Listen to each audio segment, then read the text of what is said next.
After the car crash, I jokingly feigned memory loss to tease my husband, unaware that he'd orchestrate a scheme where his identical twin brother would impersonate him, claiming to be my true spouse. I overheard their covert discussion. "Brother, you've covered for me before," my husband whispered. "Just do it again, I'll step back in soon." After his affair with a college girl came to light, I stayed silent, choosing to play along with their deception. Later, nestled in his brother's embrace, I spoke loudly enough for my husband to hear. Before marrying Ethan, I knew he had a twin, Aaron, but I didn't meet him until our first anniversary, when Aaron returned from overseas. Seeing Aaron for the first time left me speechless. The brothers shared nearly identical faces and stood at the same height. When Ethan announced Aaron would move into our estate, unease crept over me. I pulled Ethan aside and murmured, "Is this wise?" He loosened his tie, flashing a casual grin. "What's the issue? He's my brother, not a predator." "That's not what I mean," I clarified. "You two look so similar, I might confuse you." Ethan tapped my forehead playfully, his tone confident. "Don't worry, love. Aaron's as cold as ice. He wouldn't spare you a glance." My eyes drifted to the living room where Aaron sat alone, exuding a frosty demeanor that screamed distance, so I trusted Ethan's words. That anniversary evening, Ethan and I shared wine. Tipsy, he carried me upstairs, showering me with fervent kisses. As passion escalated, a sudden crash echoed from below. The mansion plunged into darkness, a power outage. Ethan paused, slid off me, and muttered, "Talk about a buzzkill, I'll check it out." In the dark, I heard him leave. 10 minutes later, footsteps returned and the door creaked open. He was back. I asked what happened and he mumbled vaguely, "Fuse box, it's sorted." In the blackout, I couldn't see his face, but when he pressed against me, his touch felt entirely different, wild, unrestrained. I clung to him, gasping, "Ethan, Ethan, slow down." But each plea only intensified his fervor. By morning, the bed beside me was cold. Struggling to walk, I leaned against the wall, descending to find Ethan and Aaron at the dining table. Noticing my limp, Ethan teased, "Sweetheart, who'd you wrestle last night?" I shot him a glare. How could he joke about our intimate moment in front of his brother? My eyes flicked to Aaron. He met my gaze briefly, expression unreadable, then resumed slicing his eggs as if oblivious. In hindsight, I realized the man from that dark night wasn't Ethan. It was Aaron. That explained Ethan's shifting behavior afterward. Sometimes he'd flood the room with light, grinning wickedly, "Who am I, love? Say it."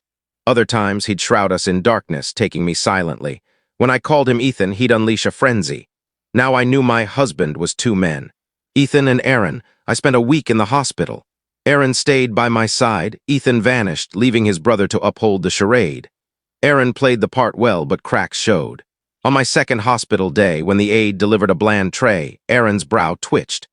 Without a word, he left, returning 30 minutes later with a refined food container, 3 dishes, a soup, and a warm dessert perfectly balanced. "Did you get this yourself?" I asked. "Yes, hospital food lacks substance." Eyeing the steamed fish, I played coy. "I want fish, can you debone it?" I watched him process how a devoted husband would react. After a pause, he sat quietly, deftly removing each bone with chopsticks, arranging the pieces neatly in a bowl. He didn't know Ethan would never have bothered. "Done," he said, sliding the bowl to me. I ate slowly as he observed. On my 10th hospital day, citing a stifling room, Aaron drove me to a hotel's penthouse suite. Standing by the vast window, he seemed to wrestle with something. I approached, wrapping my arms around his rigid waist. "Darling, why are we here?" His body stiffened. After a moment, he turned. "Lisa, the doctor suggested familiar settings and closeness might jog your memory." A convenient excuse. I gazed up innocently, brushing his cheek.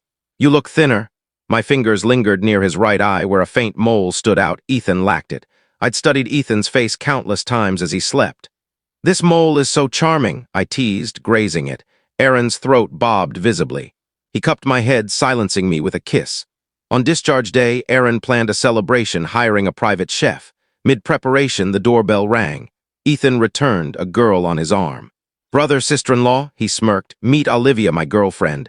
Olivia smiled shyly, her eyes lingering on Aaron. At dinner, they were overly affectionate. Aaron cut his steak silently. Olivia suddenly turned to me, feigning concern. "I heard about your memory loss. Any progress? Noticed anything different about your husband?" Both brothers froze, one curious, one tense. I set down my fork, letting a soft blush spread. "Some memories are returning. Now that you mention it, he's changed." Ethan's smirk faltered. "I recall he wasn't always this remarkable." Ethan's cutlery clattered loudly. Aaron's grip tightened on his glass, his throat moving slightly. Silence smothered the table, broken only by Aaron's knife scraping his plate. Olivia laughed nervously. "That's good, right? An improved husband?" Ethan forced a chuckle, mumbling about drinks, and left, his hand shaking as he grabbed the bottle. Aaron remained composed, but I felt his tension when my arm brushed his under the table. That night, Ethan didn't return to our bedroom. I lay alone, the weight of our pretense suffocating. I'd exposed their game without revealing everything, yet felt no triumph, only pressure. I recalled that first night, the shift in touch, the raw intensity. Ethan was never that desperate. That night was Aaron's, and it lingered in me, a mix of guilt and yearning. I'd called another man's name in his arms, but was it wrong? They lied first, they swapped lives, I merely played my role. Next morning, Aaron prepared breakfast, unfazed. "Coffee?" he asked. "Black, no sugar," I replied. Our fingers brushed as he handed me the mug. "Did I embarrass you last night?" I asked innocently. He paused, meeting my eyes briefly. "You played your part flawlessly." I wanted to ask what he meant, but the words faded. I ate quietly, watching a man who looked like my husband but cooked like a stranger and kissed like a secret. Later, Olivia cornered me in the garden while the brothers handled estate matters. "You seem changed," she said, her smile thin. "Trauma does that," I replied. She tilted her head. "When I first saw Aaron, I thought he was Ethan. Took me a moment, but then I noticed." "Noticed what?" I pressed, arms crossed. "Aaron has a gentleness in his eyes," she whispered. "Ethan's all bravado. Aaron has depths." My pulse quickened. She saw it too. "Be careful," she added. "Twins like them, they switch roles too easily." Her words echoed as she walked away. Was she warning me or sowing discord? That night, Ethan didn't return. Aaron cooked a fragrant curry, evoking my childhood. I asked, "Why keep doing this? Playing husband, cooking, acting like it's normal?" He set down his spoon. "Because I enjoy it." His words hung heavy. He knelt beside me. "Do you want me to stop?" My mind screamed yes, but my body leaned closer. "You should," I whispered. "Then say it like you mean it." I couldn't. We sat on the sofa, his hand holding mine, silent for an hour. The next week blurred, Ethan absent, Aaron attentive, picking me up, remembering my favorite flowers, sharing stories from abroad. It was too easy to pretend. One night, sorting laundry, I found a torn shirt in Aaron's closet, identical to Ethan's from the blackout night, but with Aaron's initials on the tag. My heart raced. It confirmed Aaron was the one that night. "Why was this in your closet?" I demanded, holding the shirt. "It's mine," he said calmly. "You wore it that night. You came back upstairs." "Yes. Why didn't you stop?" He stepped closer. "Because I couldn't." "That's not enough," I snapped. "I've wanted you since I first saw you," he confessed.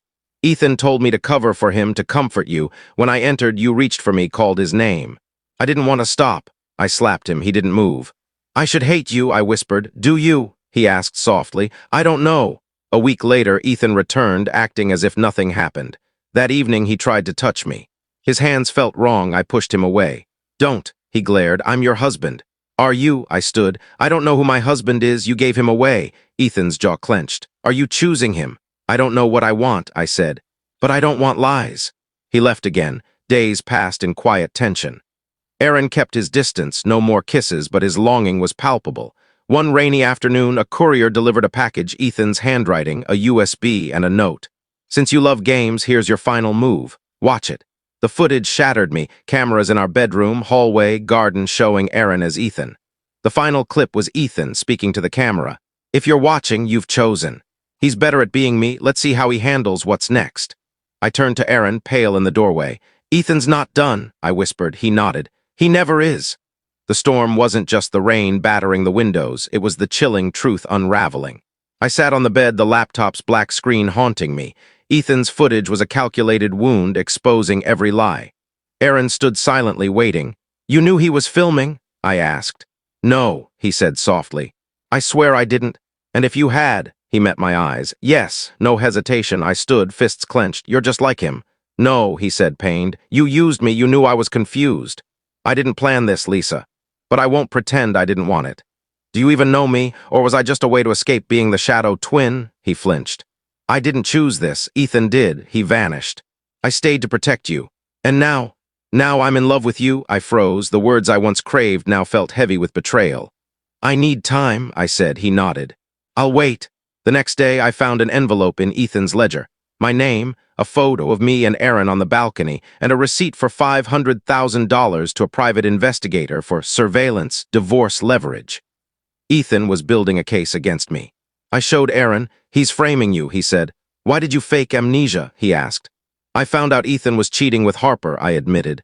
We fought in the car, he grabbed the wheel, we crashed. Aaron paled. He caused it, not intentionally, but yes. That night I locked my door. Aaron didn't knock, my lawyer called. Ethan's filed for divorce, alleging adultery, he has footage. He set me up, I whispered. Fight back. Get evidence of his orchestration. Aaron gave me a folder, emails, chats, notes proving Ethan planned the switch. In court, it dismantled Ethan's case. I won the house, my dignity, but I lost something too. Aaron packed to leave. I should go, he said. Let you find yourself. At the door, he said, I love you not as Ethan, as me. Then he drove away. The mansion felt empty without Aaron's quiet presence. I found his book, The Brothers Karamazov, with a note. I never needed to be him. I just wanted to be yours. Weeks later, a message from an unknown number, room 1703, Crown Hotel. If you want answers. It felt like Aaron.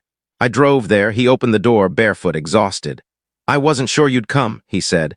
Neither was I, he spoke. I was always second to Ethan. When I saw you, I knew you weren't meant for his games. But I stayed silent. You protected him, I said. At first, then I saw you as real. You lied, but you stayed when he didn't, he knelt. I want something real even if we start over. I asked for a truth only his.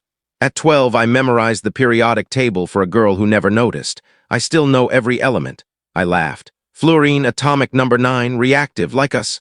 We didn't kiss, but something shifted toward possibility. I stayed. We talked, his Oslo sketches, my Florence dreams. We were becoming people again, not shadows of a lie. If you enjoyed this story, make sure to like, follow, subscribe, and turn on the bell icon so you never miss the next chilling tale.